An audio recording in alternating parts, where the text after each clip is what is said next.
Salut à tous, après le succès de la vidéo d'Imagine Dragon, ah bah non, nous sommes de retour avec un artiste qui me tient tout autant à cœur.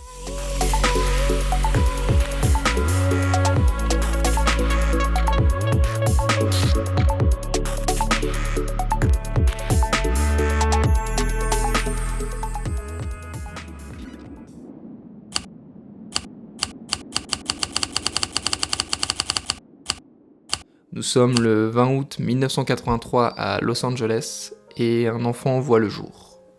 Andrew Russell Garfield. Il grandira avec sa mère Lynn, son père Richard et son frère Ben. Sauf que pas le temps de s'installer dans la Cité des Anges, c'est seulement un an après, en 1984, que la famille décide de déménager en Angleterre, dans le Surrey. Surrey, je sais pas comment on le dit. Alors bon, passer de Los Angeles au Surrey, j'avoue, c'est un peu rude. Mais c'est peut-être grâce à ça que Andrew est devenu celui qu'il est maintenant. On sait pas. Bon, son enfance sera loin d'être aussi simple car ça va en surprendre beaucoup, mais à l'école, Andrew était victime de harcèlement. Il était très désemparé car un élève était pas super sympa avec lui, il ne comprenait pas pourquoi. Et il y a une anecdote qui m'a fait beaucoup rire dans une de ses interviews. Un jour, lorsqu'il était adolescent, Andrew était à Londres pour aller chez sa copine et un type l'arrête et lui demande de vider ses poches.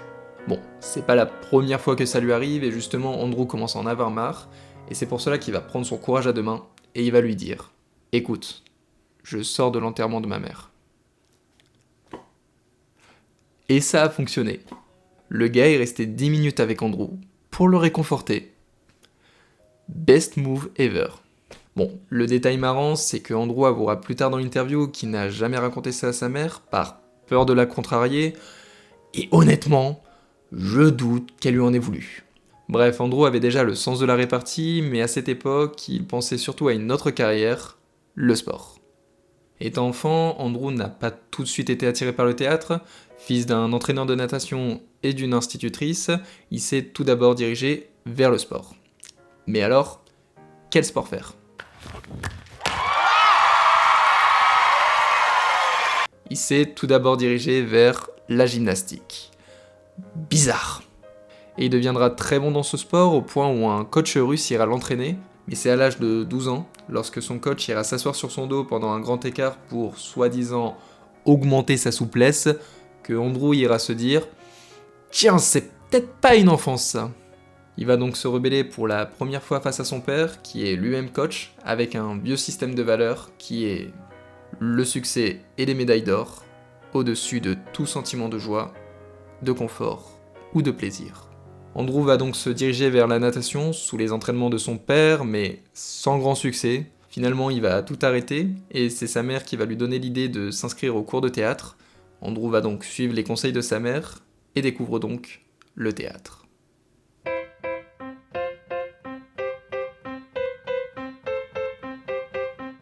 Au début, c'était juste un moyen d'occuper un gamin perdu, mais au final, ça en deviendra une révélation. Il va donc rejoindre la City of London Freeman School, une école connue pour ses cours de théâtre et de musique, puis il enchaîne avec la Central School of Speech and Drama, où il vivra en colocation à Golders Green et où il travaillera à temps partiel dans une boutique de vêtements pour hommes. Pour l'instant, on est très loin de Spider-Man. Mais bon, cette école va s'avérer utile car il se révèle très bon dans ce domaine. Cette fois, pas de coach russe qui va le maltraiter, mais plutôt des profs qui vont l'encourager et même lui dire qu'il a un vrai talent pour ça. Et c'est en 2004, à la fin de ses études, que Andrew va se lancer sérieusement dedans. Sortant d'une école reconnue, il n'aura pas de mal à trouver la première pièce dans laquelle jouer.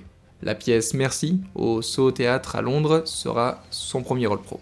Il joue Desi, je ne sais pas comment on le prononce, un gamin paumé, violent mais sensible, un rôle parfait pour tester ses capacités d'acteur. Et vous savez quoi ?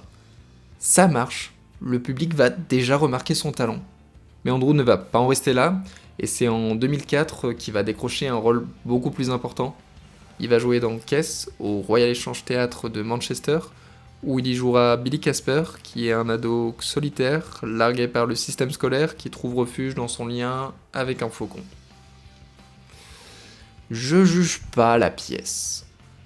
Mais quand même, un rôle très dur émotionnellement, mais Andrew s'y jette à fond. Et ça va porter ses fruits car c'est grâce à ce rôle qu'il obtiendra le prix de la révélation de l'année des Evening Standard Theatre Awards. Kess aura été un rôle très important pour sa carrière, mais Andrew ne s'arrête toujours pas là. et va faire ses premières apparitions devant la caméra. D'abord avec Mumbo Jumbo en 2005, qui est un court-métrage britannique. Alors, rien de spectaculaire, mais c'est sa première vraie expérience devant une caméra. La même année, il apparaîtra dans Sugar Rush. Non, pas celui-là. Oui, voilà. C'est une série britannique. Alors, pas une grosse production, mais Andrew va prendre de l'expérience avec des caméras, des répétitions et des scènes tournées en extérieur. Ces deux projets, même confidentiels, vont lui permettre de passer progressivement de théâtre au cinéma. Il va aussi enchaîner différents rôles au théâtre comme Roméo de Roméo et Juliette, Billy dans Beautiful Things ou bien Geoffrey dans The Overwhelming. Mais voilà, à ce moment-là, Andrew commence à se dire « Ok, le théâtre c'est cool, mais est-ce que je peux faire plus grand ?»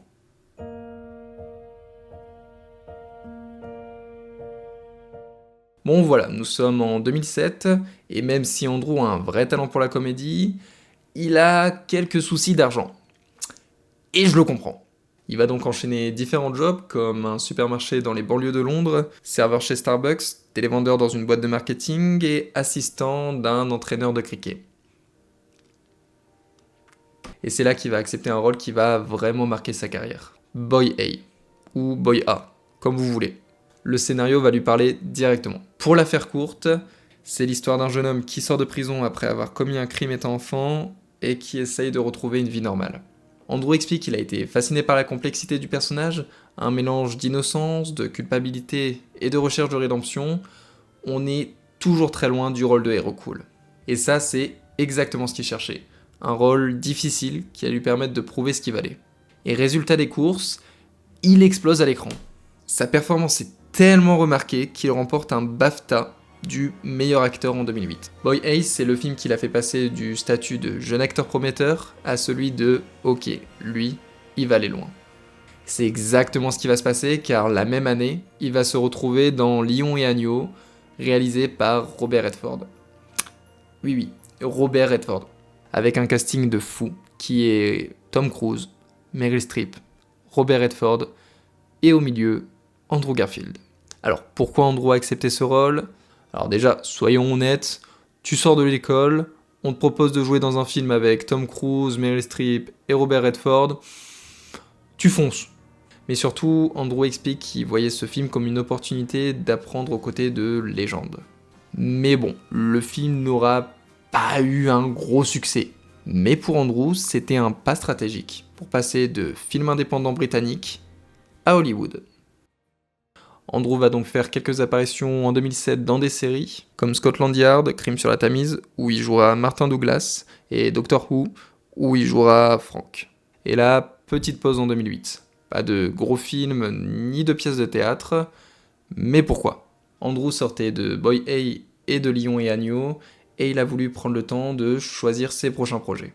Il disait lui-même qu'il avait peur de se précipiter dans n'importe quel rôle juste pour bosser. En gros, il voulait éviter de se griller trop vite à Hollywood, du coup 2008 sera une année plus calme.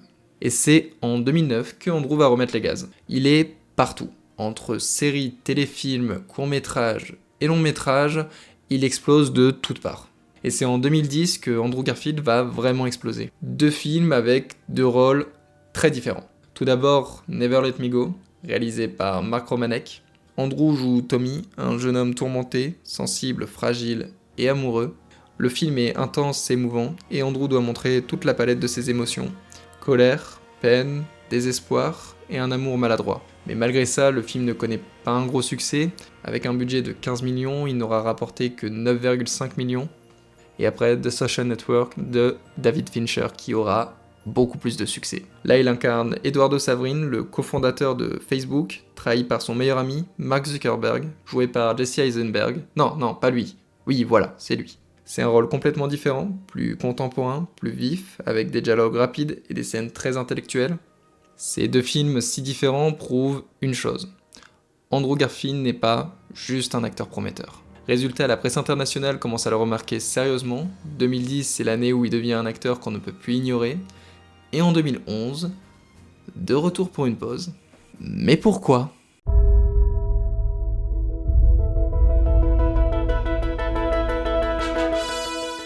Bon, ok, 2011 n'a pas vraiment été une pause pour Andrew. C'était plutôt le début d'un très gros tournage. Alors il faut savoir que même après le succès de The Social Network, Andrew n'était pas encore financièrement à l'abri. Du coup, il avoue en interview qu'il a accepté le rôle sans lire tout le script parce qu'il avait besoin d'argent. Et encore une fois, je le comprends, mais il y a une autre raison à ça où il faudra remonter encore plus loin. C'est que le premier costume que sa mère lui avait fabriqué quand il avait 3 ans, c'était celui de Spider-Man. Destin ou coïncidence ? Andrew va donc incarner Spider-Man, nouveau défi pour lui qui n'a jamais fait de blockbuster, mais ce tournage va lui apporter autre chose aussi, l'amour. Il va se lier très rapidement avec Emma Stone qui joue Gwen Stacy. Ils deviennent très complices sur le tournage, ce qui rend leur scène à l'écran plus naturelle et vivante. Andrew a même confié que Emma lui a sauvé plusieurs prises, juste par son humour et sa spontanéité. Et là, le film sort, et c'est un peu le choc pour Andrew Garfield. Le public et les fans de Spider-Man ne sont pas totalement convaincus par le Spider-Man de Andrew Garfield.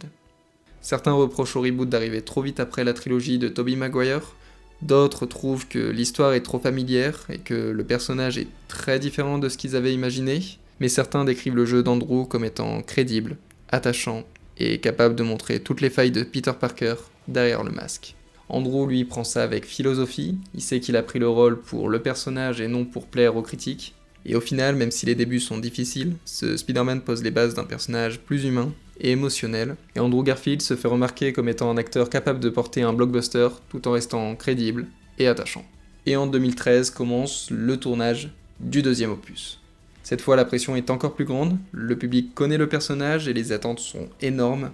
Le tournage est intense, plus de cascades, d'effets spéciaux et un planning plus serré. Andrew doit jongler entre des actions spectaculaires et des moments émotionnels pour ne pas perdre l'essence de Peter Parker. Et lorsque le film sortira en 2014, il reçoit toujours des retours mitigés. Les gens sont difficiles. Certains fans reprochant l'histoire trop chargée et plusieurs méchants à l'écran, mais Andrew continue de recevoir des éloges pour son jeu, qui est clairement le point fort du film. En même temps, qui n'a pas pleuré devant la mort de Gwen ? Andrew a même confié que cette expérience l'a renforcé comme acteur, car gérer un blockbuster à ce niveau tout en restant fidèle au personnage... Bon, après ce film, tout le monde s'attendait à une suite. Sauf que... ça s'est pas passé comme prévu. Déjà, les critiques du 2 sont très mitigées, le public suit, mais pas autant que Sony espérait, et surtout, gros coup de théâtre, Sony et Marvel commencent à négocier. Disney veut récupérer Spider-Man pour l'intégrer dans le MCU. Et forcément, ça met en pause tous les plans pour le 3e film. Et Andrew, dans tout ça, il a un peu été une victime collatérale. Hollywood l'adorait comme acteur, mais côté business, Sony voulait rebooter encore une fois pour relancer la machine avec Marvel. Résultat, Andrew Garfield n'a jamais eu son 3e film, malgré les rumeurs et les promesses. Andrew laissera donc sa place à Tom Holland, qui deviendra le Spider-Man du MCU. Mais Andrew, plutôt que de se laisser abattre, va choisir de se recentrer sur des rôles qui vont vraiment compter pour lui. Des films plus intimes, plus personnels, où il pourra montrer son vrai talent d'acteur, loin des blockbusters. Mais cette vie va être un gros frein pour sa relation avec Emma Stone. Ils se séparent en 2015 après 4 ans de relation, à cause de leur emploi du temps chargé et très différent, avec des tournages à l'étranger pendant plusieurs mois.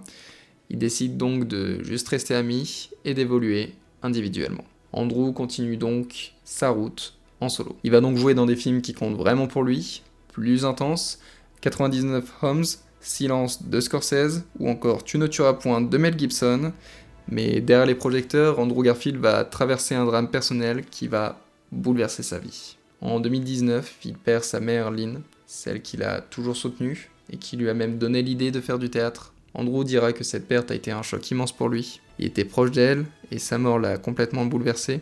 Dans une interview, il expliquera que ce deuil lui a donné une nouvelle façon de voir la vie. Pour lui, la douleur et l'amour sont liés, et il préfère aujourd'hui garder la gratitude de ce qu'il a eu, plutôt que la tristesse de ce qu'il a perdu. C'est une très belle façon de voir les choses.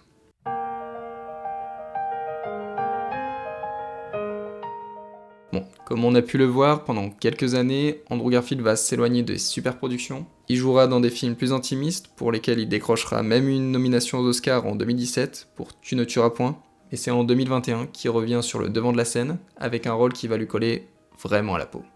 Hi, I'm John. Un rôle pas simple du tout. Non seulement il devait incarner toute l'énergie et les doutes d'un artiste en galère, mais en plus, il fallait chanter.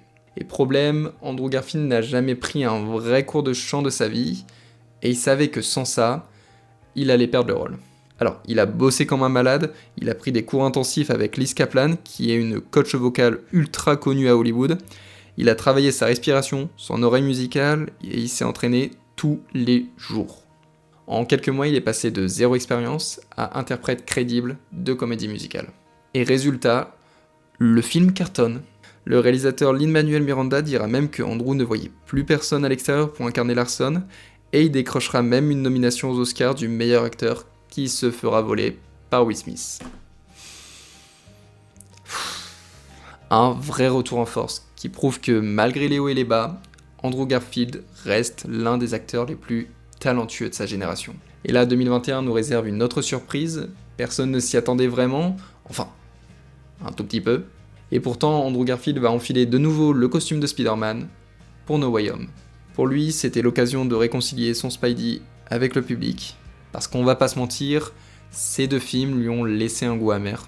Mais dans No Way Home, Andrew a eu ce qu'il n'avait jamais eu avant, des dialogues écrits avec soin, une vraie profondeur et surtout un moment de rédemption.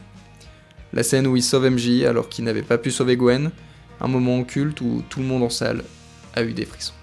Andrew, en une seule scène, est passé de Spider-Man oublié au Spider-Man adoré. Depuis, les fans n'arrêtent pas de demander son troisième film. Est-ce que ça arrivera ?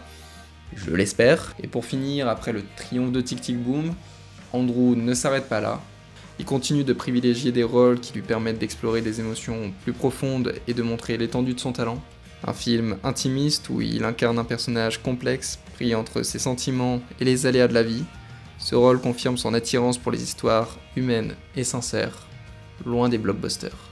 Alors quand on regarde son parcours, c'est juste impressionnant. Passer d'un gamin harcelé au je sais toujours pas comment on le dit, à l'un des acteurs les plus respectés de sa génération, d'un Spider-Man critiqué à un héros adulé, Andrew Garfield c'est la preuve qu'un acteur ne se résume pas qu'à ses échecs ou ses succès. Bref, Andrew c'est un talent discret, et j'espère qu'on n'a encore rien vu de lui.